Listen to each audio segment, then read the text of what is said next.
أكبر الله أكبر لا إله إلا الله والله أكبر الله أكبر ولله الحمد الله أكبر لا إله إلا الله والله أكبر الله أكبر ولله الحمد الله أكبر لا إله إلا الله والله أكبر ولله الحمد الله أكبر لا إله إلا الله والله أكبر ولله الحمد الحمد لله رب العالمين والصلاة والسلام على سيد الأنبياء والمرسلين أما بعد. Alhamdulillah, it's a great blessing of Allah subhanahu wa ta'ala that He has blessed us with Eid. And two of the celebration that we have is one Eid-ul-Fitr and Eid-ul-Adha. Eid-ul-Adha, we know what is it for and what is the purpose behind it. How did it come into existence? Rasulullah sallallahu alaihi wasallam said, Eid-ul-Adha is the sunnah of your father Ibrahim alayhi salam. And Ibrahim alayhi salam, the incident of Ibrahim alayhi salam is always reminded and always recalled of his sacrifice of him and his family. And as you know, every person desires after he leaves this world that he leaves some sort of legacy behind. Some sort of legacy he leaves behind that he wants to be remembered, either from his family, as what it is that he wants to be remembered. That he talks to his kids that he said, make sure that you come to my grave and and come to my grave and visit me. And every person desires that. Every person in some sort of way, he desires that he leaves some sort of legacy behind for himself. It is not something that is greed or some sort of thing. And that this type of desire also desired by Anbiya alayhimus salam, that they leave some sort of legacy behind, and that they leave some sort of imprint of their behind for the sake of Allah subhanahu wa ta'ala. And one person leaves legacy behind, either it could be evil and he has an agenda behind it, and other legacy is that he leaves behind so that people could be more remembered towards Allah subhanahu wa ta'ala, and they come towards Allah subhanahu wa ta'ala, that he wants pious sunnah that carries on the legacy of the person. So this was the dua of Ibrahim alayhi salam, that they, oh Allah, choose me amongst the one who are righteous in your eyes, and choose my family amongst the one who are righteous in your eyes, and who are amongst the sadiqeen, who are amongst the salihin. Choose my generation for this work of deen, for the remembrance of Allah subhanahu wa ta'ala. And that's what Allah subhanahu wa ta'ala did and for Ibrahim alayhi salam. And he was chosen. Then he showed Allah subhanahu wa ta'ala that he have elected a proper individual to carry his that his legacy should be carried on through his sacrifice. And we have heard many times the story of Ibrahim alayhi salam, and is one of those incidents that keeps us motivated and remind us that if we follow his footstep, inshallah Allah subhanahu wa ta'ala will leave some sort of legacy for us as well. And if you start from his young age, that the recognition of Allah subhanahu wa ta'ala in a very young age, the ulama, they said in the age of 13 that he had this recognition and start to debate with his father, start to question his father about the idols that his people were worshipping, and his father was making and he's worshipping. He would ask these people, how can you worship these idols when they have no sense? They have no. They're made out of your own hand. They're stones. They're rocks. Why do you put food in front of them that they can't even eat? And why you put drinks in front of them they can't even drink? and only thing that takes benefit of those food are the rodents around it, and they do not even have the power to swap the fly away. How can you worship to such a thing? And this is the question that he started to ask in a young age. Became curious, and he started to debate with the people. Allah subhanahu wa ta'ala gave him that the understanding and the marifat that these idols are nothing. There has to be something greater than a person. Then he would look around to the universe to find a creator, and he would look at the sun. He said, "There's the sun, because sun could be ilah." But he would say in a form that how can sun be a ilah when the night takes over the sun? God cannot be taken over upon anything. Allah subhanahu wa ta'ala cannot be overpowered. Then he will look at the moon. Maybe the moon is ilah, and the stars maybe are the deity that he should be worshipping. But then he would see that they would take over the stars and the moon, and the sunlight would take over them. Then he came into recognition. Then Allah subhanahu wa ta'ala gave him a recognition that there is no ilah but Allah subhanahu wa ta'ala. That He's unique. He cannot be compared to anything around it. It cannot be compared to His creation, and His quality and His sifat is completely different. That is Allah subhanahu wa ta'ala. So when he understands his recognition, and then he start to give da'wah towards it. And when he started to give da'wah towards it, first was verbal debates, and he constantly would debate with the people around him. They would not understand, and they would just ignore him. And then he came to a point that he used physical tactics to make these individuals understand. That he destroyed the idols of the people one day. They were in their festival, just like us. We're come for Eid, so they went out into a plain ground to celebrate their celebration. After celebration, they would come and give visitation to their gods they have created for themselves. And he destroyed all of them, and he left one of them, and took the axe on and left it onto the neck of the largest idol that was remaining. He did not destroy.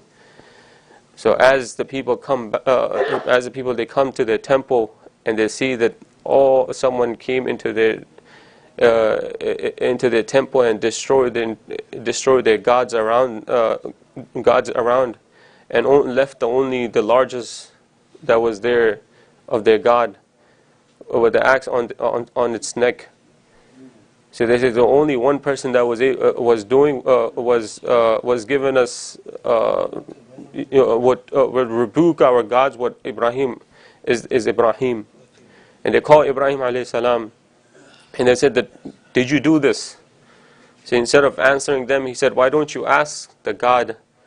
Why don't you ask your God who destroyed them? Since you believe them as deities, as your ilah.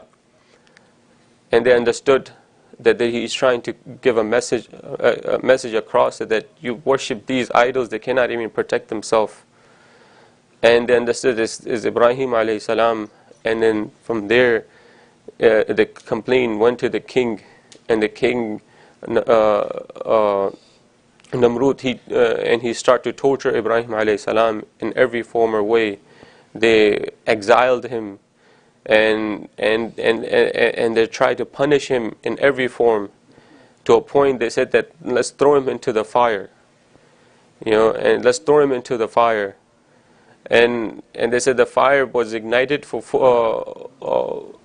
they said about 40 days the fire was ignited. It became such large fire that any bird would fly over, it would burn and would roast and will fall to the ground. That's how large fire, and it became difficult for the people to just throw Ibrahim just like that into the fire. And they came with they said, how should we throw Ibrahim alayhi salam into the fire? And that's when the idea of catapult came into existence, through the whispers of shaitan. And they put Ibrahim alayhi salam into the slingshot, or you could say, and they tossed Ibrahim alayhi salam into the fire. And Ibrahim alayhi salam at this moment is chosen by Allah subhanahu wa ta'ala, and the protection is only due with in the hands of Allah subhanahu wa ta'ala. Everyone is approaching to protect Ibrahim alayhi salam from every angel that is around, they're coming, and they're coming to Ibrahim. And they said, if Jibreel alayhi salam is coming, that you need any help, any assistance to protect you from this punishment of these people. And it says, Allah subhanahu wa ta'ala aware of my situation. He said, of course He's aware of your situation, because Ibrahim alayhi salam chosen as what? He's chosen as Khalilullah, the friend of Allah. The one who is Khalil, the definition a poet gives, إِذَا سُمِّيَ خَلِيلُ خَلِيلًا. He said the definition of Khalil, the name Khalil, what does that mean? We just say a friend, companion. Do we really understand what does friend mean? Nowadays everything is artificial. Friend cannot be true friends, right? So this the poet, he gives a definition of friend, Khalil. What does that actually mean? What is companionship? What is friendship? And he said that the love of the individual intervenes into your vein. The love of that individual intervenes into your vein. And he said when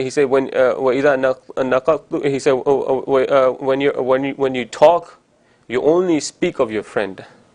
You're only excited to talk, and you only thing that you speak of is your friend. He said, when you're quiet, you're only contemplating over your friend. That is Khalil.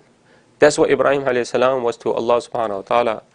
Ibrahim alayhi salam is in a constant remembrance of Allah subhanahu wa ta'ala. When he's quiet, he's only he's only remembering, and his thoughts are only Allah subhanahu wa ta'ala. That's what Ibrahim alayhi salam is. So when other forces, unseen forces, came to him to, should we assist you? And the angel of rain, angels of rain came to him that should be shout down rain upon this fire and protect you from it. He says, Allah subhanahu wa ta'ala is aware of my situation. They say, of course Allah subhanahu wa ta'ala is aware of all situations, and of course He's aware of your situation. You're Khalilullah, you're the friend of Allah. Why would He not be aware of your situation? He said, did He send you? He said, no, we came for our own will. And he said, if Allah subhanahu wa ta'ala is the one to, if He's aware, then He will protect me. He's aware. If the friend is aware, He will come into my rescue. And that's what happened when he was thrown into the fire. And the last moment are tested of Ibrahim alayhi salam. Last moment of his friendship is tested. That, he could have been hesitant. Is he going to hesitate? What he's going to do? But he kept his reliance on Allah subhanahu wa ta'ala. We might come to a situation where we're pushed into the corner. We don't know what. There's no way out. And at that moment, that is a test from Allah subhanahu wa ta'ala. Who do we run towards? Do we run towards the creation of Allah, or do we run to the Creator, who have created everything? And when he's thrown into the fire, Allah subhanahu wa ta'ala commands the fire and shows a miracle to the entire world. And they said, and the fire that's supposed to burn, and it became a means of tranquility upon Ibrahim alayhi salam. He said, not a single hair was burned onto Ibrahim alayhi salam.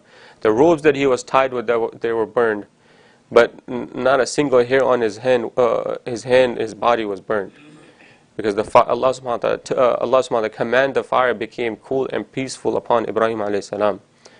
And that's what the fire did. It became peaceful upon Ibrahim alayhi salam. It was later in his days, it was asked, what was your most what was your best days? Like people like to ask, what was your best vacation that you went on? Describe your best event that you have went on, the best time of your life. So Ibrahim alayhi salam, that the moment that I was in the fire, the moment that I spent into the fire, those were my best moments. And a dress from Jannat was descend down and what put on upon Ibrahim alayhi salam. And the journey begins from there, and Allah subhanahu wa ta'ala orders him, since the people are not reciprocating with the message of Ibrahim alayhi salam, and he was told to migrate to Mecca. And he migrates to Mecca, and another test of Allah subhanahu wa ta'ala is put upon him after he's migrating. Was told that leave your child, leave your wife and your child, the child Ismail alayhi salam, in the desert. It's not a city, it's not a house or anything. Just leave him there, and to migrate from there to somewhere else, which is Masjid al-Aqsa, and then from there many tests came, and then the final test was the sacrifice of Ismail alayhi salam, since he asked from Allah subhanahu wa ta'ala with such zeal and such old age. Allah subhanahu wa ta'ala blessed him with a son, and he was tested from there. And that's what the legacy that we celebrate on Eid-ul-Adha is the legacy of Ibrahim and his family alayhim salam. May Allah give us the ability to act upon this day, and give us the full blessing of this day of Eid. Akhiru da'wana alhamdulillahi rabbil alameen.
La ilaha illallah.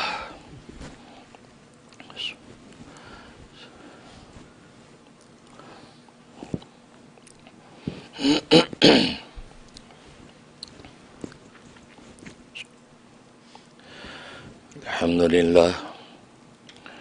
Alhamdulillah nahmaduhu wa nasta'inuhu wa nastaghfiruhu wa nu'minu bihi wa natawakkalu alayhi wa na'udzu billahi min shururi anfusina wa min sayyiati a'malina.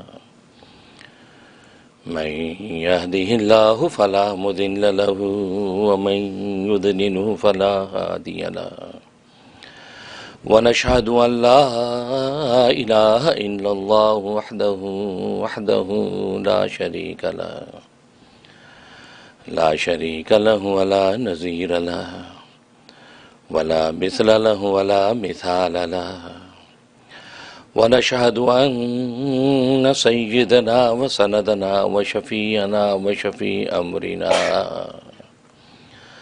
وحبيبنا وحبيب ربنا ومولانا محمد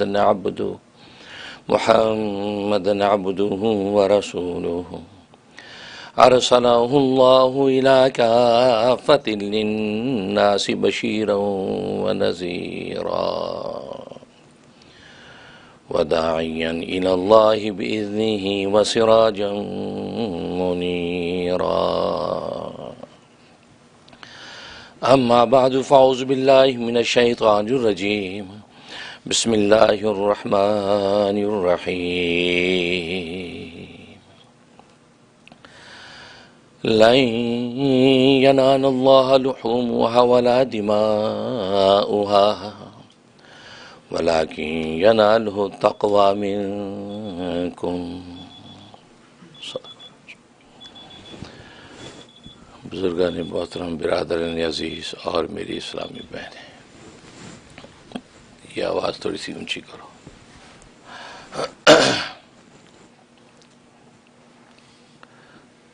اللہ تبارک و تعالی نے نعمت اور مصیبت کے اعتبار سے 3 عالم پیدا کیے ہیں.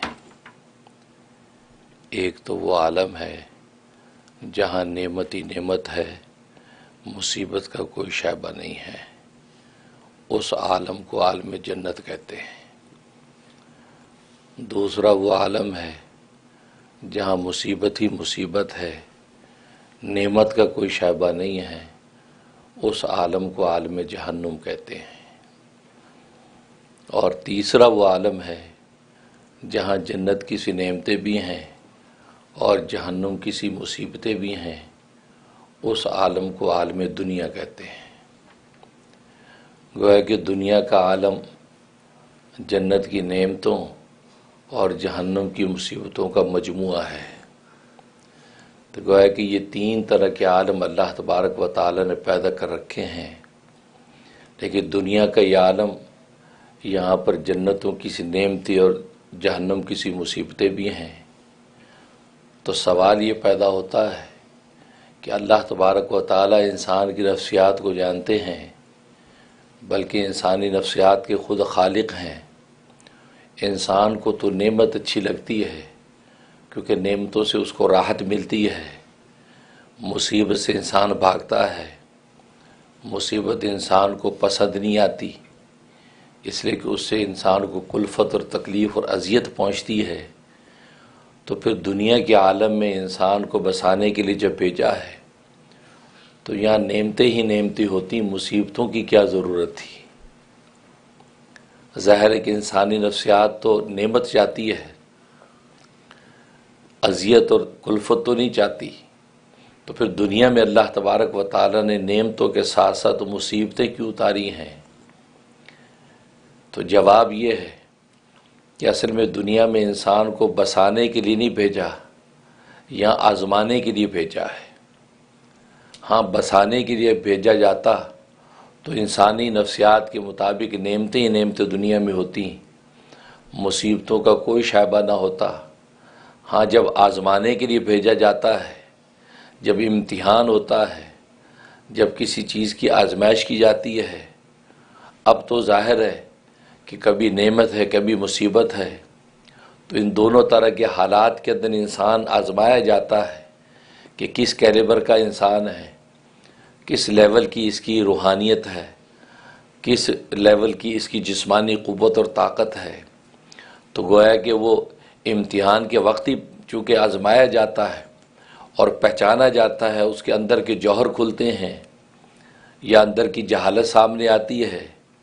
کیونکہ یہ تو دارالامتحان ہے، یہاں تو اس کو آزمانے اور امتحان لینے کے لیے بھیجا گیا تھا. تو گویا کہ یہاں پر مستقل بسانے کے لیے نہیں بھیجا، اس کو صرف آزمانے کے لیے بھیجا ہے. ہاں، بسنے کا عالم آخرت کا عالم ہے، وہاں ہمیشہ ہمیشہ کے لیے انسان زندہ رہتا ہے. تو وہاں جس کے دنیا کے اندر جوہر کھلے، کمال کھلے، اس کو آخرت میں اب بسایا جائے گا. وہ جنتوں کے اندر ابدالآباد کے لیے رہے گا. جس کی جہالتیں اور بغاوتیں کھلیں ان کو آخرت میں جہنم میں ہمیشہ ہمیشہ کے لیے سڑایا جائے گا. ہمیشہ ہمیشہ عبدالآباد کے لیے اس کو جہنم کے اندر پھینک دیا جائے گا. لیکن آزمانے کے عالم کے اندر تو دونوں طرح کے حالات پیدا کیے جاتے ہیں تاکہ اس کو دیکھیں کہ انسان کرتا کیا ہے. اس لیے اللہ تبارک و تعالی دنیا کے اندر انسان کو دونوں طرح کے حالات کی آزمائش کے لیے بھیجا ہے، مستقل رہنے اور بسانے کے لیے نہیں بھیجا. اس لیے کہ اگر مستقل رہنے کے لیے انسان آتا تو پھر انسان کبھی مرتا نہ، بلکہ مرضی سے مرتا، مرضی سے جیتا.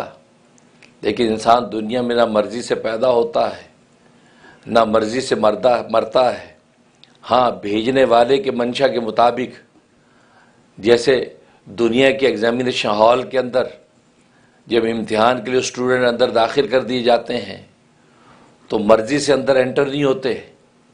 8 o'clock کا ٹائم ہے تو 8 o'clock ہی دروازہ کھلے گا, اب سب انٹر ہوں گے, اور پھر اس کے بعد مرضی سے نکلتا نہیں ہے, جو بھی گائیڈ لائن ہوگی اس کے امتحان کی اس کے بعد ہی نکلتا ہے. تو جیسے یہاں پر جب آزمایا جاتا ہے تو مرضی سے نہ آنا ہے نہ جانا ہے, بالکل اسی طریقے سے دنیا کے اندر انسان نہ مرضی سے جیتا ہے نہ مرتا ہے, بلکہ وہ اللہ تبارک و تعالیٰ کے منشا کے مطابق چلتا ہے. اگر انسان مرضی سے مرتے اور جیتے تو پھر دنیا میں کوئی نہ مرتا, کیونکہ کوئی مرنا نہیں چاہتا. اور پھر انسان اپنی مرضی سے پیدا ہوتا تو پھر ظاہر ہے کہ ہر گھر کے اندر بیٹے بھی ہوتے, بیٹیاں بھی ہوتی. یہ نہ ہوتا کہ بیٹی ہی بیٹے پیدا ہو رہے ہیں, حالانکہ ماں باپ چاہتے ہیں کہ بیٹی آ جائے, یا بیٹیاں ہی بیٹیاں پیدا ہو رہی ہیں جبکہ ماں باپ چاہتے ہیں کہ بیٹا تو مل جائے, یا یہ چاہتے کوئی ایک اولاد تو ملے لیکن بانجھ زندگی گزر رہی ہے. کیوں؟ اس لیے کہ پیدا ہونا مرنا ہماری اختیار میں نہیں ہے. یہ سارے کے سارے نظام کسی اور طرف سے چل رہے ہیں. اس لیے کہتے ہیں لائی حیات آئے قضا لے چلی چلے, لائی حیات آئے قضا لے چلی چلے, اپنی خوشی نہ آئے نہ اپنی خوشی چلے. تو گویا کہ دنیا کے اندر یہی نظام ہے, اور یہی آزمانے کا نظام ہوتا ہے, آزماتا ہے. تو سوال یہ ہے کہ کس بات کی آزمائش ہے؟ صرف 2 سوال ہیں آزمائش کے. اس پرچے امتحان کے 2 سوال ہیں, ایک شکر کا سوال ہے اور دوسرا صبر کا سوال ہے. نعمت آئی اب ہمارے شکر کا امتحان ہے, مصیبت آئی اب ہمارے صبر کا امتحان ہے. کیونکہ دنیا کے اندر کوئی بھی انسان ایسا نہیں ہے کہ جو مصیبت اور نعمت دونوں طرح کے حالات نہ دیکھتا ہو. اس پر اگر مصیبت آتی ہے تو اب صبر کا امتحان, اس پر نعمت آتی ہے تو اب شکر کا امتحان. دنیا کے اندر کم سے کم کوئی انسان ایسا نہیں جس کے بعد نعمتیں ہی نعمتیں ہوں اور مصیبت کوئی نہ ہو, یا کسی کے بعد مصیبتیں ہی مصیبتیں ہوں نعمت کوئی نہ ہو. نہیں, یہ مشترکہ عالم ہے, یا نعمت اور مصیبت دونوں طرح کی چیزیں ملتی رہیں گی. ہاں, ایوریج کے اعتبار سے کسی کے پاس نعمت زیادہ کسی کے پاس کم, کسی پر مصیبتیں زیادہ کسی پر کم, لیکن ہوں گی دونوں طرح کی. کیوں؟ اس لیے کہ انسان کے 2 سوال جو شکر اور صبر, اس کا امتحان ہے کہ یہ شکر کب کرتا ہے, صبر کب کرتا ہے, اور شکر اور صبر پر جو قائم رہا گویا کہ یہ اس امتحان کے اندر کامیاب ہو گیا. تبھی تو بہادر شاہ ظفر کہتا ہے کہ ظفر آدمی نہ اس کو جانیے گا, گو کیسے صاحب فہم و ذکا. ظفر آدمی نہ اس کو جانیے گا, گو کیسے صاحب فہم و ذکا. جسے عیش میں یاد خدا نہ رہی, جسے تیش میں خوف خدا نہ رہا. بس آدمیت اور انسانیت بس اسی کا نام ہے. عیش ہو تو یاد خدا ہو, تیش ہو تو خوف خدا ہو. بس اس گویا کہ اس جبیلے کے اندر اس طریقے سے اگر یہ چلتا رہا تو اللہ تبارک و تعالی کہیں تو اس کو جو ہے یہ کہے گا کہ لئن شکرتم لازیدنکم, اگر تم نعمتوں کا شکر کرو گے تو ان نعمتوں کے اندر مزید اضافہ کر دوں گا. اور کہیں کہے گا ان اللہ مع الصابرین, کہ بے شک اللہ صبر کرنے والوں کے ساتھ ہے. کیونکہ نعمت کا شکر کرنے کے نتیجے میں اللہ تبارک و تعالی اس نعمت کو بڑھا دیتے ہیں, اس کے بڑھانے کا وعدہ کرتے ہیں کہ لئن شکرتم, شکر تم کرو, لازیدنکم, اس کو بڑھانا میرا کام ہے. اس وقت لکھا ہے جو نعمت اللہ تبارک و تعالی عطا کر دیں اس کو اگر آپ بڑھانا چاہتے ہیں تو جتنی نعمت مل رہی ہے اس کا شکر شروع کر دیں, اس کا شکر شروع کر دیں. اب اللہ تبارک و تعالیٰ کا کام ہے وہ کس انداز سے اس نعمت کو بڑھاتا ہے. انکم کتنی ہے, انکم بڑھانا چاہتے ہیں, شکر شروع کر دیں جتنا دیا ہے. اس پر جو ہے کسی قسم کی شکوہ شکایت نہ کریں, بے صبری نہ دکھائیں, شکر کریں. جیسی صحت عطا کی ہے اس صحت کا شکر شروع کر دیں.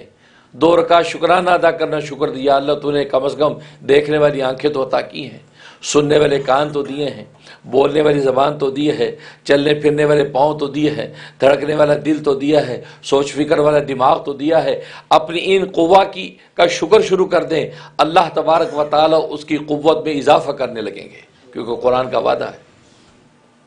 تو گویا کہ نعمتیں بڑھانے کا طریقہ شکر, اور صبر اگر مصیبت اور آفت آ گئی تو صبر کرے. تو شکر اور صبر کا چونکہ امتحان ہے، اس لیے اللہ تبارک و تعالیٰ دنیا کے اندر دونوں طرح کے حالات رکھتا ہے. اب سوال یہ پیدا ہوا کہ ٹھیک ہے، شکر کے نتیجے میں تو نعمت بڑھتی ہے، نعمت انسان کی راحت ہے، انسان کی نفسیات نعمتوں کی راحت کو پسند کرتا ہے، لیکن صبر کے نتیجے میں تو انسان اس آفت و مصیبت کو برداشت کرتا ہے. اس برداشت کرنے کے نتیجے میں کیا مل رہا ہے؟ انسان برداشت ہی کر رہا ہے، تکلیف پر جو ہے سیکریفائز ہی کر رہا ہے. اس پر کون سا انعام؟ نعمت کے شکر پر تو نعمت کا اضافہ مل رہا ہے. ادھر اللہ تبارک و تعالیٰ اس شاکر بندے سے راضی ہو رہا ہے، لیکن صبر کرنے کے نتیجے میں دنیا کی ان مصیبتوں کو انسان ابزارب کر رہا ہے، برداشت کر رہا ہے، اور وہ اپنے آپ کو توڑ رہا ہے، اپنے مالی طور پہ، جسمانی طور پہ، جو بھی خاندانی طور پہ آزمائش میں مبتلا ہے. اس پر انعام کیا ملے گا؟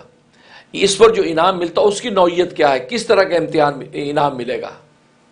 اس کا جواب یہ ہے کہ صابر کو 4 طرح کے انعامات دیے جاتے ہیں. اس لیے کہ صبر ایک عجیب چیز ہے. اس حضرت عمر فاروق رضی اللہ تعالیٰ فرماتے ہیں کہ دنیا میں بہترین چیز جو اللہ تبارک و تعالیٰ نے دے رکھی ہے وہ صبر ہے. کیونکہ صبر کی ہر وقت ضرورت ہے. نعمت ملے تو بھی صبر کی ضرورت ہے، مصیبت ہے تو بھی صبر کی ضرورت ہے. انسان کی زندگی کا شب و روز اور لمحہ ایسا نہیں جہاں صبر کی ضرورت پیش نہیں آتی. اس لیے صبر و تحمل یہ سب سے بڑی طاقت ہے. چنانچہ انبیاء اکرام علیہ الصلوۃ والسلام میں سب سے بڑی جو طاقت اور تحمل پیدا کیا جاتا ہے وہ صبر کا پیدا کیا جاتا ہے. ان پر آزمائشیں توڑی جاتی ہیں. خود نبی نے فرمایا اشد البلاء الانبیاء، کہ سب سے زیادہ بلائیں انبیاء پر آتی ہیں. فالامثل والامثل، پھر جو اس کے زیادہ جتنی مماثلت میں ہوگا، ان کے نقش قدم پر چلنے والا ہوگا، اسی طرح ان پر آزمائشیں ٹوٹتی ہیں. سب سے زیادہ آزمائشیں کیوں؟ اس لیے ان کے اندر جو تحمل اور صبر پیدا کرنا مقصود ہوتا ہے. وہ صبر وہی تو اس دعوت دین کو اور خدا کے نام کو بلند کرنے کا ذریعہ ہے. اس لیے کہ اگر صبر و تحمل نہیں تو کچھ بھی نہیں ہے. چنانچہ انبیاء کرام علیہ الصلوۃ والسلام پر سب سے بڑی طاقت صبر کی پیدا کی جاتی ہے، تحمل کی پیدا کی جاتی ہے. اور آپ جانتے ہیں کہ انبیاء کرام علیہ الصلوۃ والسلام نے بکریاں چرائیں. بکریاں چرانے کا حکم کیوں دیا جاتا ہے؟ ان میں صبر و تحمل پیدا کرنے کے لیے. کیونکہ بکری ایک معصوم سا جانور ہے اور بیوقوف سا جانور ہے، اور اپنی معصوم بیوقوفی کدھر بھی منہ کر لیتا ہے. پھر اس کو مارنا پیٹنا آسان، اس کو پکڑنا گھسیٹنا آسان. اب انبیاء کو ان بکریوں کے ذریعے سے تربیت ان کے تحمل و صبر کی جاتی ہے. چنانچہ خود نبی کریم صلی اللہ علیہ وسلم فرماتے ہیں ہر نبی نے بکریاں چرائی ہیں، یہاں تک کہ میں نے بھی بکریاں چرائی ہیں. کیونکہ بکریاں چرانے کے ذریعے سے انسان کے صبر و تحمل کا امتحان لیا جاتا ہے، وہ صبر و تحمل پیدا کیا جاتا ہے.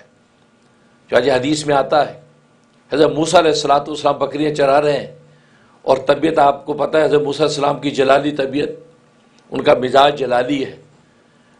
بکریاں چرا رہے ہیں. اب ایک بکری جو ہے وہ ریوڑ سے الگ دوڑ گئی. حضرت موسیٰ علیہ السلام اس کو ڈھونڈ رہے ہیں، دوڑ رہے ہیں، بھاگ رہے ہیں. بکری آگے آگے پیچھے پیچھے، یہاں تک کہ خوب اس سے دوڑایا، خوب دوڑایا. تھک ہار کے جب وہ خود رکی تو حضرت موسیٰ علیہ السلام وہاں رکے. اب اس وقت حالات کا تقاضا تو یہ تھا کہ موسیٰ علیہ السلام اس کی پٹائی کرتے، ڈنڈے مارتے، ٹانگ توڑ دیتے کہ ظالم یہ کیا حرکت ہے. اب جب رکی ہے وہ بکری، اس کے چہرے کو دیکھا، اس کے چہرے پہ خاص معصومیت، اور وہ بھی ہانپ رہی ہے، اور ایک معصوم چہرہ. ادھر موسیٰ علیہ السلام بھی تھکے آ رہے ہانپ رہے ہیں. اس کا یہ عنوان دیکھا، اس کے چہرے سے غرض کو صاف کرنے لگے، اس کو چومنے لگے، اور کہنے گئے اللہ کی بندی بھلی مانس، تو میری فکر تو نہ کرتی، میری اگر فکر نہیں تو نہ صحیح، اپنی فکر تو کرتی. تو نے مجھے تو دوڑایا، اپنے آپ کو تم نے زخمی کیا، اپنے آپ کو تم نے تکلیف پہنچائی، اپنے آپ کو تم نے تھکایا. اب اس کو پیار کرنے لگے، باتیں کرنے لگے. عالم ملکوتی میں بھوچال آ گئی، اے رب زجرا موسیٰ کے دیکھو کیا طرز عمل. فرمایا یہی تو وہ کمال ہے جو ہم پیدا کرنا چاہتے ہیں کہ معصوم جانوروں پر بھی انسان کو شفقت اور رحمت آنے لگے. تو گویا کہ دیکھو کیسا تحمل. ورنہ بکری ایک ایسا جانور پکڑ کے انسان ڈنڈے مارتا گھسیٹتا ہے، لیکن نہیں، صبر و تحمل. جس طریقے سے بکریوں کو یوں سمیٹتا ہے انسان، ایسے کل امت کے اندر نادان لوگ ہوں گے جو ادھر سے ادھر بھاگیں گے، ان کو بھی انبیاء سمیٹیں گے۔ وہ مزاج پیدا کیا جاتا ہے، وہ شفقت پیدا کی جاتی ہے، وہ ترحم پیدا کیا جاتا ہے امت کا۔ اس سے صحیح بخاری کی حدیث ہے، سرکار دو عالم صلی اللہ علیہ وسلم فرماتے ہیں، لوگوں تمہیں کیا ہو گیا ہے، تمہیں کیا ہو گیا ہے کہ تم جہنم کے گڑھے کی طرف گر گر کے جاتے ہو، میں تمہاری کھوکے پکڑ پکڑ کے ہٹاتا ہوں۔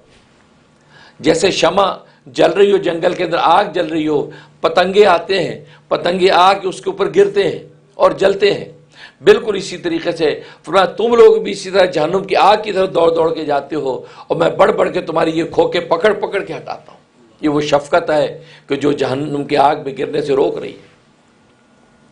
یہ وہ شفقت پیدا کی جاتی ہے اس صبر کی وجہ سے۔ تو صبر یہ ایک ایسی طاقت جو ہر جگہ کام آتی ہے، یہاں تک کہ نعمت بھی ہے تو صبر کی ضرورت ہے کہ اس صبر و تحمل کے اس نعمت کو برتے۔ کھانے کی نعمت تو صبر و تحمل سے کھائے، پہننے اوڑھنے کی نعمت ہے تو اپنی حدود کے اندر پہنے اوڑھے، برتنے اور گھومنے کی نعمت اس کو اپنی حدود کے اندر، کیونکہ جب نعمت خوب ہے، مال کثیر ہے، تو آنکھیں بند کر کے جو پیسہ اڑائے اور عیاشی کرے اور مال کے ذریعے سے ظلم ڈھائے، اپنی خواہشات پر جو ہے مال کو پھینکے اور دنیا کی خواہشوں کو اپنی خواہشیں بنا کے خریدے، نہیں، یہی تو نعمت میں بھی صبر کی ضرورت ہے کہ صبر و تحمل کے ساتھ، صبر و تحمل کے انسان کا ہے۔ جیسے کہتے ہیں کہ ٹھنڈی پنجابی میں کہتے ہیں ٹھنڈی کر کے کھا، ٹھنڈی کر، بہت ہی روٹی نہ لڑ جاوے، کہتے ہیں بہت ہی روٹی لڑ گئی انہوں، بہت ہی روٹی لڑ گئی، مطلب ہے صبر تحمل سے۔ اللہ نے عطا کیا تو کوئی نہیں تھا، یہ نہیں کہ اب سب کو کچلنا شروع کر دو، یہ نہیں کہ کل کو آنا ربکم الاعلیٰ، میں تمہارا سب سے بڑا رب ہوں، خدائی کا دعویٰ کر دو۔ تو معلوم ہوا کہ نعمت کے اندر بھی صبر کی ضرورت ہے، اور مصیبت میں تو صبر کی ضرورت ہے ہی ہے۔ اس لیے فرمایا تو نعمتوں کے اندر اللہ تبارک و تعالیٰ جو ہے شکر کو دیکھتا ہے، اور مصیبتوں میں صبر۔ اب صبر انسان جب کرتا ہے تو 4 طرح کی نوعیتیں، 4 طرح کے انعامات دیے جاتے ہیں۔ پہلا انعام، جب انسان پر کوئی مصیبت آتی ہے، بدنی مصیبت آتی ہے، مالی مصیبت آتی ہے، یا حالاتی مصیبت آتی ہے، کسی بھی نوعیت کی مصیبت آتی ہے، تو پہلا انعام دیا جاتا ہے کہ وہ کفارہ سیئات اور رفع درجات کا ذریعہ بنتا ہے۔ اللہ تبارک و تعالیٰ اس کے گناہوں کو معاف کرتا ہے ان مصیبت کی وجہ سے۔ اس لیے کہ کوئی بھی انسان ایسا نہیں ہے، انبیاء کرام علیہ الصلوۃ والسلام تو معصوم ہیں، صحابہ کرام رضوان اللہ علیہم اجمعین محفوظ ہیں، اس کے علاوہ امت میں نہ کوئی معصوم ہے نہ کوئی محفوظ ہے، شب و روز چھوٹے بڑے گناہ انسان سے ہوتے رہتے ہیں۔ تو جب انسان پر کوئی مصیبت ڈلتی ہے، کوئی آفت آتی ہے، اور وہ اس پر صبر کرتا ہے، اللہ تبارک و تعالیٰ اس کے گناہوں کو معاف کر دیتے ہیں۔ یعنی ساتھ کے ساتھ کپڑا میلا ہوتا جاتا ہے، ساتھ ساتھ دھلتا چلا جاتا ہے، میلا ہوتا جاتا ہے، دھلتا چلا جاتا ہے، اور اگر میلا ہوتا چلا جائے اور دھلے نہ تو پھر وہی دل وہ ہو جائے کہ کلا بل ران علی قلوبی ما کانوا یکسبون، کہ ان کے دلوں پہ ایسا زنگ لگ جاتا ہے کہ یہ زنگ جو پھر ہٹنے والا نہیں۔ تو بالکل اسی لیے کہ ساتھ ساتھ دھلتا جاتا ہے، تو آفتیں اور مصیبتیں آتی ہیں، اس پر صبر کرتا ہے، جزا فضا شکایت نہیں کرتا، تو اللہ تبارک و تعالیٰ اس کے گناہوں کو معاف کر دیتے ہیں، اور نہ صرف معاف کر دیتے ہیں بلکہ مزید درجات بلند کر دیتے ہیں۔ کیونکہ اللہ تبارک و تعالیٰ کہ صرف نیری معافی نہیں ہوتی، معافی کے ساتھ رحمت بھی ہوتی ہے۔ دنیا میں تو آپ کا بڑا یا آقا یا باس ناراض ہو جائے، آپ اس کو سوری کریں، معافی مانگیں کہ جو کہ ٹھیک ہے میں نے معاف کر دیا، آپ جائیے، بس اتنا ہی ہوتا ہے نا۔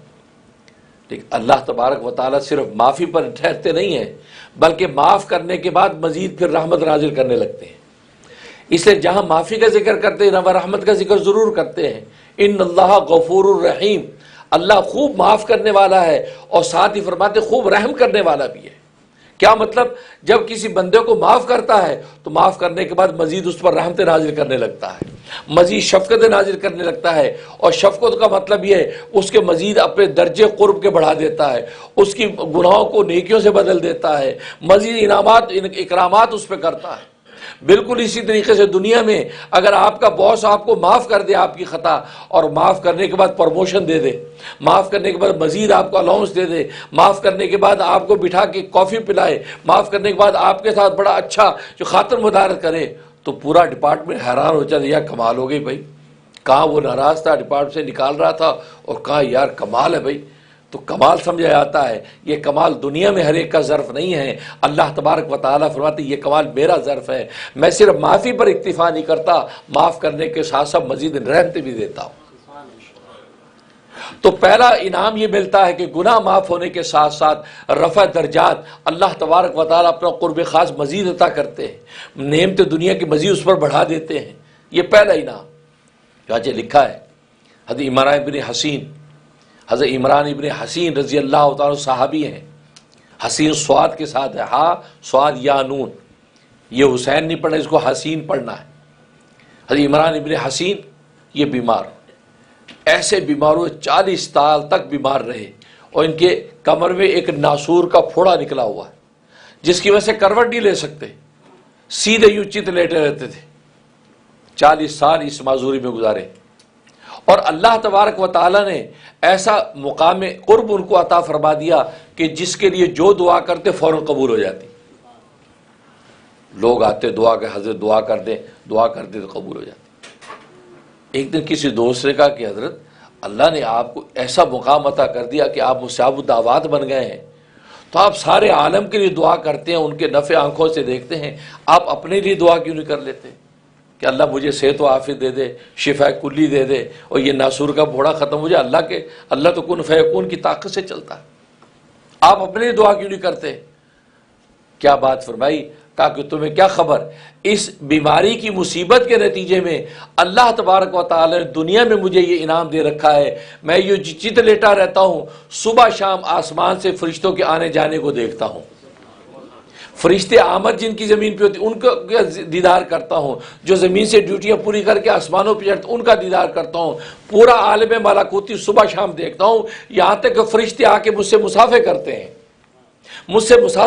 ہیں، یہ ایسی لذت اور نعمت اللہ نے مجھے عطا کی ہے. مجھے اس بیماری پر صبر اور تحمل برداشت ہے، لیکن اس نعمت کا ہٹ جانا مجھے برداشت نہیں ہے. اب دیکھو کہاں اتنی بڑی بیماری میں ہے، اور کہاں اللہ تبارک و تعالی اس کے نتیجے میں کیسا انعام دے رکھا ہے. اور پھر اللہ کی نیک بندوں پہ جو بیماری یا آفت کی تکلیف جو آتی ہے، وہ بظاہر ہمیں تکلیف نظر آتی ہے، ان کے لیے وہ تکلیف لذت بن جاتی ہے، کیونکہ ان کو پتہ ہے کہ محبوب کی خاطر برداشت کر رہے ہیں. اس کا مزہ ایسا ہو جاتا ہے جیسے حضرت حکیم الامت مجدد ملت مولانا شفری تھانوی رحمہ اللہ تعالیٰ فرماتے ہیں کہ جیسے چٹنی کھانے میں مزہ آتا ہے. اب چٹنی کھا رہا ہے، کرارے کباب کھا رہا ہے تو سی سی بھی کر رہا ہے، آنکھوں سے آنسو، کانوں میں دھواں، سی سی کر کے انسان کھاتا ہے، لیکن نتیجہ یہ کہ وہ چھوڑتا نہیں ہے. کہا کہ آپ کو اتنی مرچیں لگ رہی ہیں، چھوڑ دیجئے. کباب اتنا کرارا ہوا، آپ کو منہ کو جلا رہا ہے، آپ چھوڑ نہیں. وہ کہتے چھوڑو یار، کھانے میں جو مزہ آ رہا ہے اس مزے کو چھوڑ بلاؤ. تو معلوم ہوا کہ وہ اس چٹنی کھانے میں اور کرارے کباب کھانے میں جو اس کو سی سی کے اندر جو لطف ہے، وہ اس کو جو ہے عام قورمے بریانی میں مزہ نہیں ہے. بالکل اسی طریقے سے اللہ والوں پر جب کوئی تکلیف آتی ہے، بظاہر وہ سی کرتے نظر آتے ہیں، لیکن اندر ان کو وہ لطف آ رہا ہوتا ہے کہ محبوب ہمیں دیکھ رہا ہے، اور محبوب کی بھیجی ہوئی آفت ہے، اس پر ہم صبر و تحمل کر رہے ہیں، اور صبر تحمل پر محبوب اپنی معیت ہمیں عطا فرمائے گا. تو گویا کہ یہ تو رفع درجات اور کفارہ سیئات بنتا ہے. اور دوسرا انعام یہ کہ یہ دنیا جس کے اندر انسان مبتلا ہو کر شہد میں مکھی کی طرح ڈوب سکتا ہے. جیسے شہد کے اوپر مکھی بیٹھتی ہے، شہد کو چاٹتی ہے، یہاں تک کہ اتنا ڈوبتی ہے کہ اس کے اندر پھنس جاتی ہے. وہ شہد کی لذت میں ایسا پھنستی ہے کہ وہ موت ہونے کے بعد ہی نکلتی ہے. تو بالکل اسی طریقے سے دنیا کے اندر منہمک ہوا، دنیا کے اندر پھنسا، اس کے لذتوں کے اندر غرق ہوتا چلا گیا، یہاں تک کہ اس مکھی کی طرح شہد میں ایسا پھنس جاتا ہے، دنیا کے لذتوں اور دلدل میں ایسا گھستا ہے، پھر اس سے بچنا ممکن نہیں ہے، موت ہی اس کو نکالتی ہے. لیکن جب انسان پر آفتیں اور مصیبتیں آتی رہتی ہیں، بیماریاں آتی رہتی ہیں، تو فرمایا دوسرا انعام ملتا ہے. دوسرا انعام یہ ملتا ہے کہ دنیا سے اس کی نگاہ ہٹ جاتی ہے. دنیا میں جو انہماک تھا، دنیا کے اندر جو اس کا ذہن ہر وقت دنیا دنیا دنیا کمانے بنانے اور اٹھانے میں لگا ہوا ہے، اس کو آخرت کی خبر ہی نہیں، دنیا کے خالق کی طرف نگاہ ہی نہیں. تو یہ اس کیفیت سے نکل کر وہ اللہ تبارک و تعالیٰ کی طرف متوجہ رہتا ہے. تو دنیا کا جو انہماک ہے، اس کے دلدل میں پھنسنا، اس کی کیفیت کم ہو جاتی ہے، کیونکہ دماغ اب دوسری طرف ہے. چنانچہ لکھا ہے تفسیروں میں واقع آتا ہے، ایک بادشاہ وقت ایک درویش ایک اللہ والے کا بڑا معتقد تھا۔ پہلے زمانے میں اللہ تبارک و تعالیٰ کی تکوینی حکمت تھی کہ درباروں میں بادشاہوں کے پاس اللہ والے مجذوب بھیجا کرتے تھے، مجذوب اللہ والے جا کر وہاں پر جو ہے ان کی اصلاح کرتے رہتے مجذوب بن کے، ان کو ڈانٹتے بھی رہتے تھے ظلم نہ کرو، قوم کے ساتھ عدل کرو۔ یہ اللہ کی تکوینی حکمت تھی۔ ایسی ایک اللہ والے ایک بادشاہ کے پاس جاتے تھے تو بادشاہ ان سے اپنے ذاتی مشورے بھی کیا کرتا تھا۔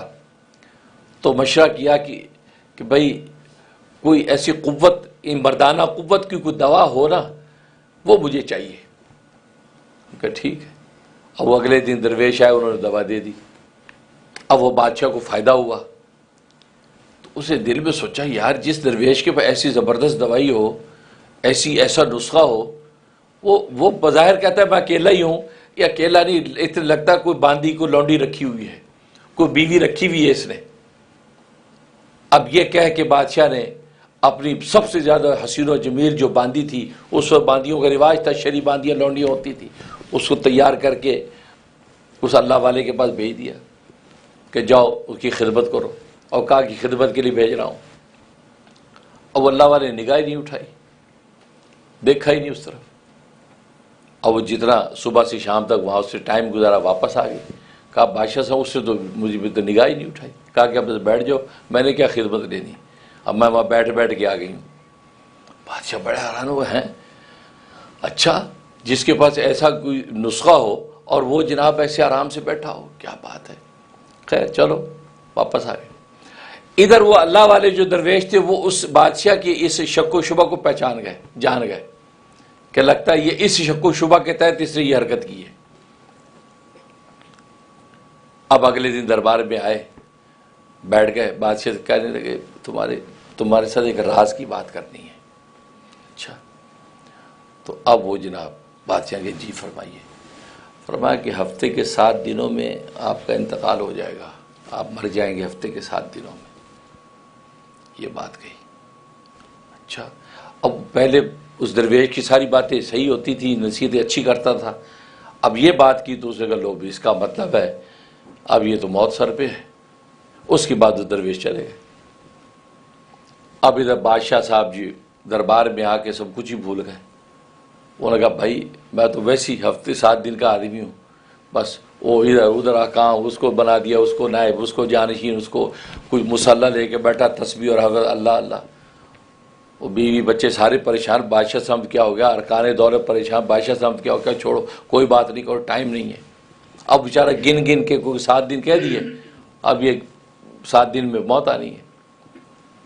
اب وہ جمعہ گزرا، ہفتہ گزرا، پیر گزرا، منگل بدھ جمعرات جمعہ ہفتہ، تو سارے دن گزرے، یہ تو آخری دن رہ گیا۔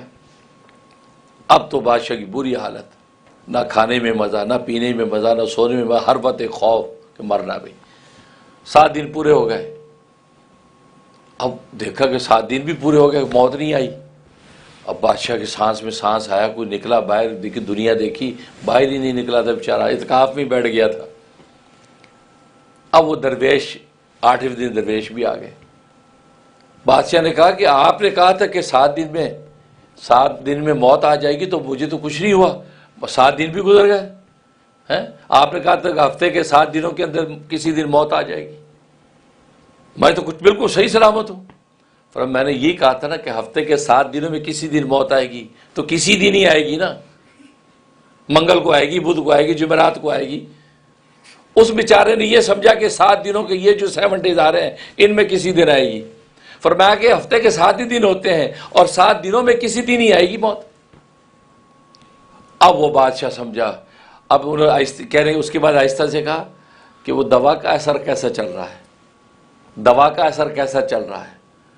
پیروں میں گر گیا کہ بھائی معاف کر دی، سمجھ میں آ گئی بات، میں نے آپ پہ جو بدگمانی کی تھی کہ مجھے جو ہے درویش ایسی دوائی دی تو ضرور اس کے پاس بھی کوئی باندھی لونڈی بیوی ہوگی، لیکن میں نے بدگمانی کی تھی، معافی چاہتا ہوں۔ واقعی جس کو آخرت کی فکر ہو، جس کے سامنے موت منڈلا رہی ہو، جو ہر وقت ملک الموت کا خیال کرے، جو نماز میں کھڑا ہو تو اس حال میں کھڑا ہو یہ سوچے کہ میرے پیچھے ملک الموت کھڑا ہے، یہ نماز میری آخری نماز ہے، وہ کہاں اس دنیا کے ناجائز دھندوں کے اندر پڑ سکتا ہے۔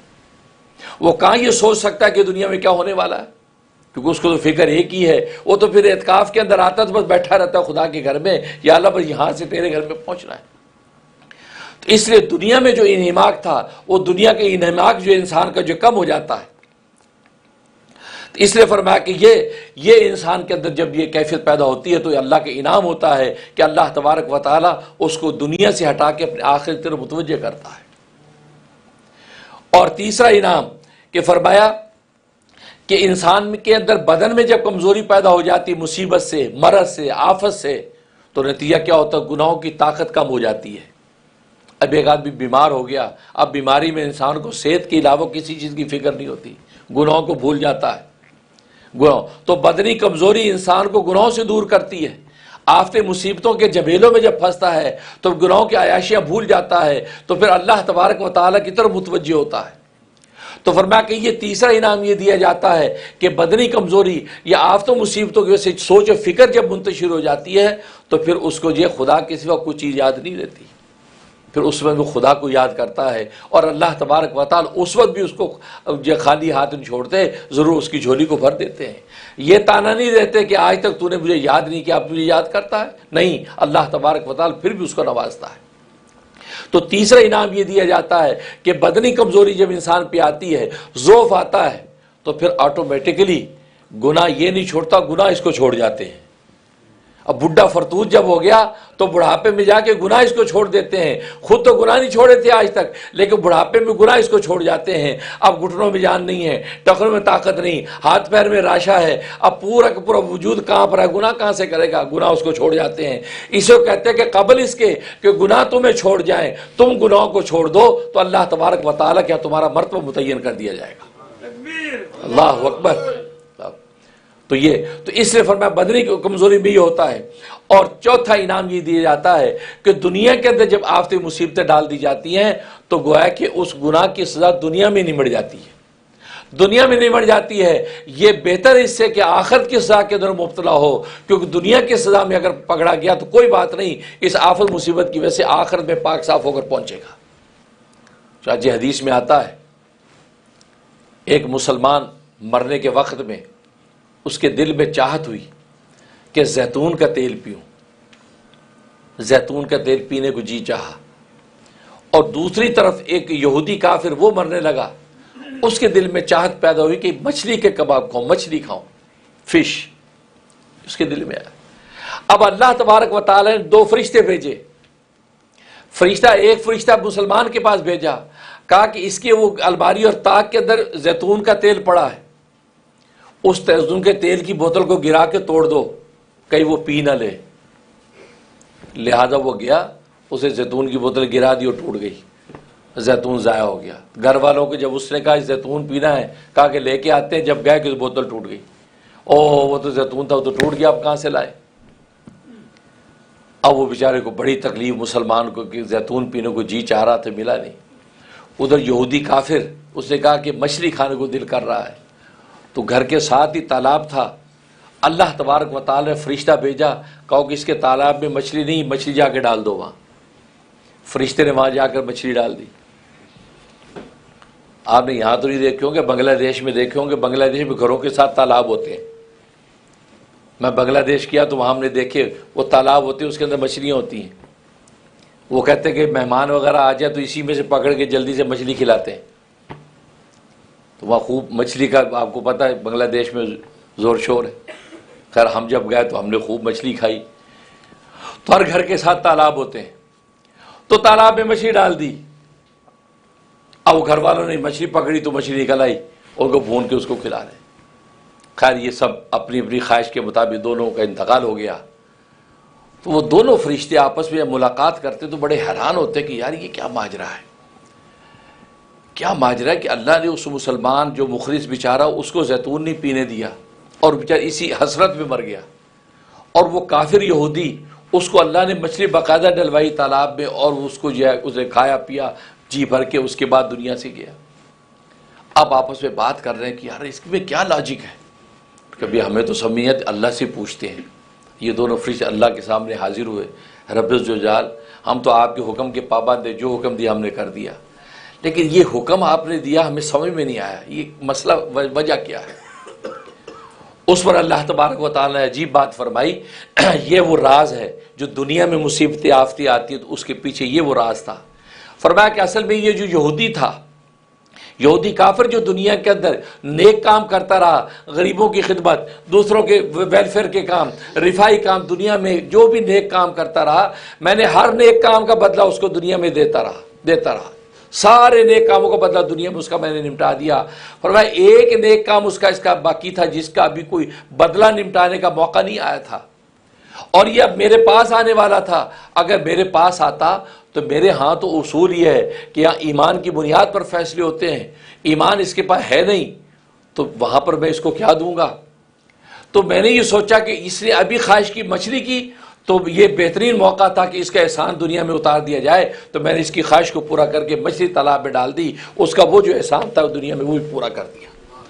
اب یہ میرے پاس گناہوں کے ساتھ آ رہا ہے، اب اس کے بعد میرے پاس بخشش کے لیے کوئی فیصلہ، کوئی دوسری راستہ نہیں ہے، اب یہاں آخرت میں اس کی پکڑ ہے۔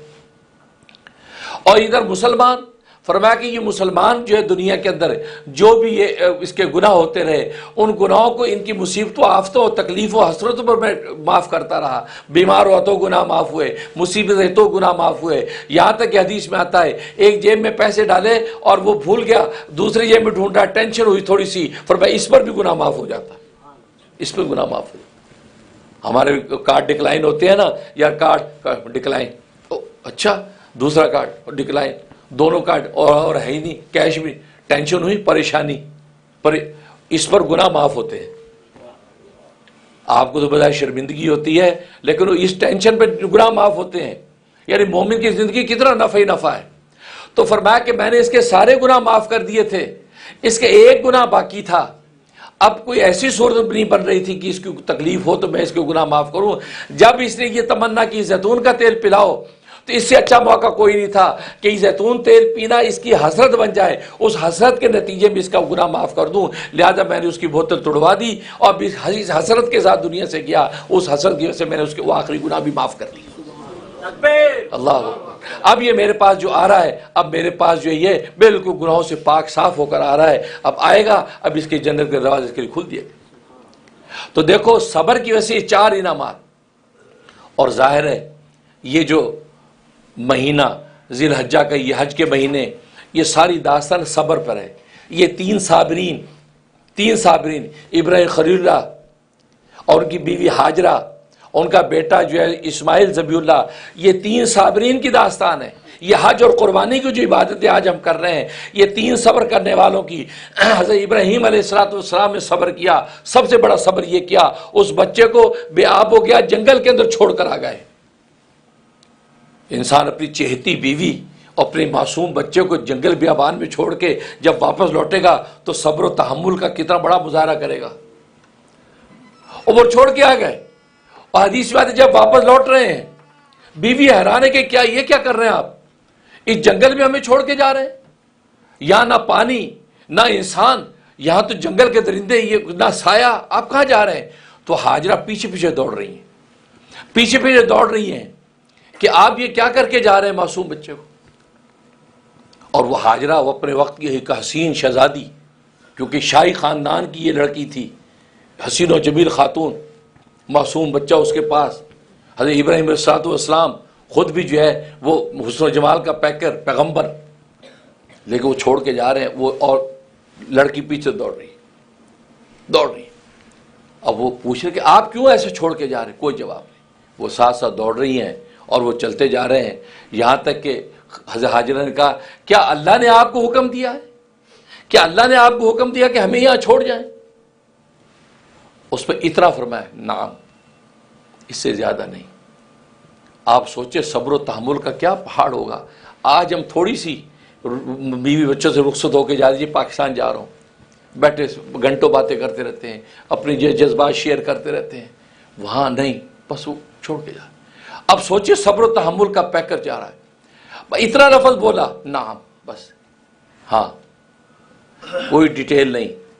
ہاجرہ فوراً رک گئی، وہ بھی اللہ کی بندی تھی، اس کا ایمان بھی جوش مار رہا تھا، رک گئی، کہا کہ اے ابراہیم اگر تیرے اللہ نے حکم دیا ہے تو پھر ہمیں یقین ہے ابراہیم کا خدا ہمیں ضائع نہیں کرے گا، ابراہیم کا خدا ہمیں ضائع نہیں کرے گا، جا تو نے جانا ہے، اس لیے کہ ابراہیم کا خدا ہر جگہ ہے، ابراہیم اگر یہاں نہیں ہے تو نہیں، ابراہیم کا خدا تو ہے، اب مجھے کوئی پرواہ نہیں، اللہ نے حکم دیا آپ پرواہ نہیں۔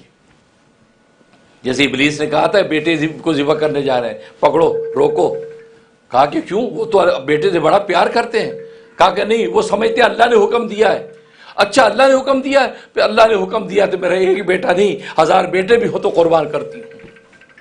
یہ وہ صبر و تحمل اور یہ وہ خدا کے سے عشق کا جنون ہے، رک گئی۔ تو دیکھو پہلا صبر ابراہیم کا چھوڑنے گئے، دوسرا صبر ہاجرہ کا وہاں رہنے کو تیار ہوگی، میرے اللہ کا حکم ہے تو پھر پرواہ نہیں ہے۔ اور پھر اس کے بعد یہی بچہ اس قابل ہوا، 8-10 سال کا بچہ ہوا، جب اتنا پیارا ہو جاتا ہے ماں باپ کو کہ آنکھوں کی ٹھنڈک بن جاتا ہے، ننھا سا مشیر بھی ہوتا ہے، ننھا سا دوست بھی ہوتا ہے، ننھی سی اولاد بھی ہر طرح کے مشورے باپ کو دیتا ہے، وہ اتنا پیارا اس وقت جب ہو گیا، اب اللہ نے کہہ دیا ذبح کر دو، ذبح کر دو، چھری کے نیچے رکھو۔ اب چھری کے نیچے رکھا ذبح کرنے کے لیے اور پوچھا کہ اللہ نے فنظر ماذا ترى، اے میرے بچے تیری کیا رائے ہے، میرے اللہ نے یہ مجھے دکھایا کہ تجھے میں ذبح کر رہا ہوں۔ بچے نے کیا کہا، ففعل ما تؤمر، آپ کر گزریے جو آپ کو حکم ہوا، ستجدنی انی انشاءاللہ من الصابرین، آپ مجھے صبر کرنے والوں میں پائیں گے۔ تیسرا صابر وہ، یہ 3 صابرین کی داستان ہے پوری حج اور قربانی، پوری حج کو 3 صابرین۔ تو صبر کرنے والوں کی داستان کو کیسا اللہ نے زندہ رکھا، بلکہ آنے والی نسلوں کے لیے ان کے اقدامات کو اللہ تبارک و تعالی عبادت بنا دیا، اور آج اس کو عبادت بنا کے ہم اللہ تبارک و تعالی کا قرب حاصل کرتے ہیں۔ بس اسی لیے حدیث میں آتے قربانیاں دل خشک ہو کر قربانیاں کیا کرو، اسے جانور کی قربانی یہ حقیقت میں اللہ تبارک و تعالی اولاد کی قربانی کے بدلے میں قبول کرتے ہیں، دل خوش کر کے کیا کرو۔ اور اللہ نے کرم کیا، اولادوں کو ذبح کرنا نہیں بلکہ اللہ نے جانور اس کے بدلے میں دے دیے، بدلہ جانور کا ہے لیکن اجر تمہیں ویسے ہی ملے گا جیسے تمہیں ایک بیٹا اللہ کے راستے میں قربان کر دیا۔ بیٹے جہاد کے میدانوں میں شہید ہو جاتے ہیں، اولادیں جہاد کے میدانوں میں شہید ہوتی ہیں، شہید کا کیا مقام لگتا ہے، ماں باپ کا کیا مقام لگتا ہے، فرمایا تم جانور ذبح کرو گے ہم ایسا لکھیں گے جیسے تمہارا بیٹا میدان جہاد کے اندر شہید ہو گیا ہے۔ تو اس لیے انعامات پھر ملتے ہیں۔ تو اس لیے یہ جو دن ہے بڑے قیمتی دن ہے، وہاں حجاج کرام وہ انہی عاشقان خدا کی داستانیں دہرا رہے ہیں، کہیں پتھریاں مار کے، کہیں بنا صفا مروہ میں دوڑ کے، کہیں عرفات کے اندر کھڑے ہو کے، کہیں مزدلفہ کے اندر، تو گویا کہ وہ داستان عشق دہرائی جا رہی ہے۔ اس لیے یہ جو دن ہے ایسے قیمتی دن ہے، حدیث میں آتا ہے کہ ان دنوں میں اللہ تبارک و تعالیٰ کے ہاں قربانی سے زیادہ محبوب عمل کوئی نہیں ہے۔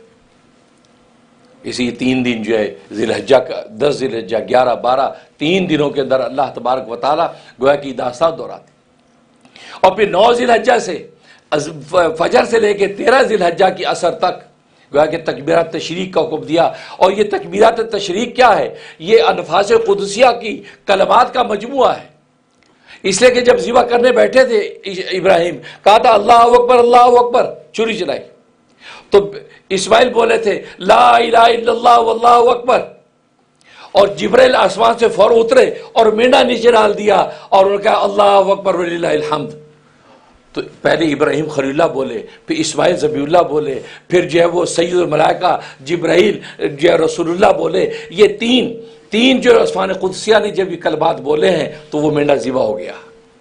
اس سے اس کلمات کی قیمت یہ ہے کہ فجر سے پڑھنا ہے 9 ذی الحجہ کی، یعنی کل جو گزری گویا کہ منگل کی فجر سے لے کے اب یہ منگل بدھ جمعرات جمعہ ہفتہ، تو گویا کہ ہفتے کی عصر تک آپ نے یہ تکبیرات تشریق فجر نمازوں کے اوپر پڑھنی ہے، اور بلند آواز سے 3 مرتبہ پڑھنا سنت، اور بلند آواز سے 1 مرتبہ پڑھنا جو ہے وہ واجب ہے۔ اللہ اکبر لا الہ الا اللہ واللہ اکبر اللہ اکبر وللہ الحمد۔ تو دیکھو یہ کلمات اللہ نے پوری امت کے اندر زندہ رکھے، جو قربانی کر رہا ہے جو نہیں کر رہا ہے، تاکہ وہ انفاس قدسیہ کی قیمتی کلمات کی نعمت ہمیں نصیب ہوتی رہے۔ اللہ سے دعا ہے کہ اللہ تبارک و تعالی عمل کرنے کی توفیق عطا فرمائے۔ وآخر دعوانا الحمدللہ رب العالمین۔ آج کا خطبہ سپانسر کیا ہے یہ سید ندیم زیدی صاحب، کراچی پاکستان سے، کچھ قانونی مشکلات میں مبتلا ہیں، ان کے لیے دعا گو ہے کہ اللہ تبارک و تعالی ان کی مشکلات کو نکالے اور قانونی جو بھی ان پر جھمیلے آئے ہوئے ہیں اللہ تبارک و تعالی کو نصرت اور مدد فرمائے اور ان کو ظاہری باطنی دولت نصیب فرمائے۔ اس کے علاوہ دعائے خیر کے لیے یہ یوٹا سے نگت سلطانہ صاحبہ ہماری بہن ہیں، انہوں نے درخواست کی ہے اللہ تبارک و تعالی ان کو ظاہری باطنی دولتوں سے مالا مال فرمائے۔ اور راول پنڈی پاکستان سے زرینہ ہیں، انہوں نے درخواست کی ہے اللہ تبارک و تعالی ان کی جائز مرادیں پوری فرمائے۔ اور نیو یارک سے فوزیہ صاحبہ نے درخواست کی ہے اللہ تبارک و تعالی ان کی مشکلات کو آسان فرمائے۔ اس کے علاوہ جو ہے ایک ضروری اعلان بھی آپ حضرات سے شیئر کریں، ضروری اعلان کہ آپ کے نفع کی ایک چیز ہے، باہر جو ایک سٹال لگا ہوا ہے، وہ سٹال جو ہے وہ وائٹامنس کا سٹال ہے۔ الشفا نامی جو کمپنی وائٹامنس کی، انہوں نے وہ وائٹامن حلال وائٹامن تیار کیے ہیں، وہ چیو ہیں، بس وہ میٹھی میٹھی جو ہے وہ گولیاں ہیں، وہ آپ کو چبا کے کھا لیں بس۔ تو وہ وائٹامنز حلال، وہ چونکہ اکارڈنگ ٹو شریعہ، وہ میں نے پورا اس کی تحقیق کر کے اس کا فتویٰ جاری کیا کہ بالکل حلال وائٹامنز ہیں، کیونکہ بہت سے وائٹامنز یہاں مارکیٹ میں ایسے ہیں وہ حرام ہیں، وہ اکارڈنگ ٹو شریعہ حرام ہے، وہ انسان جو لوگ کھا رہے ہیں لوگوں کو پتہ نہیں، اور وائٹامنز زندگی میں ضروری ہے، انسان اپنی باڈی کے لیے کھاتا ہے۔ تو وہ حلال وائٹامن ماشاءاللہ بہت زبردست تیار کیے گئے ہیں مارکیٹ میں، وہ اس کا سٹال باہر لگا ہوا ہے، آپ اس سے ضرور فائدہ اٹھائیں، اور ہر طرح کے بچوں کے بڑے کے بچیوں ہیں وہ کھائیں، اور بس یہ ہے ایک وائٹامن تو گائے کو بہترین جو ہے وہ وائٹامن آپ کے نافع ہوں گے، اور شرن اس کے اندر کسی قسم کی کوئی ماشاءاللہ خرخشہ نہیں ہے۔ اللہ سے دعا ہے کہ اللہ تبارک و تعالی حلال طریقے سے ہمیں ظاہری باطنی قوتیں اور طاقتیں نصیب فرمائے، آپ اس سے فائدہ اٹھا سکتے ہیں۔ اور کوئی اعلان ہے؟ تو بس اسی پر بس کرتے ہیں انشاءاللہ۔ ابھی جو ہے نماز عید الاضحیٰ کے لیے آپ لوگ تیار ہو جائیں اور سب سیدھی کر لیں۔ وآخر دعوانا الحمدللہ رب العالمین۔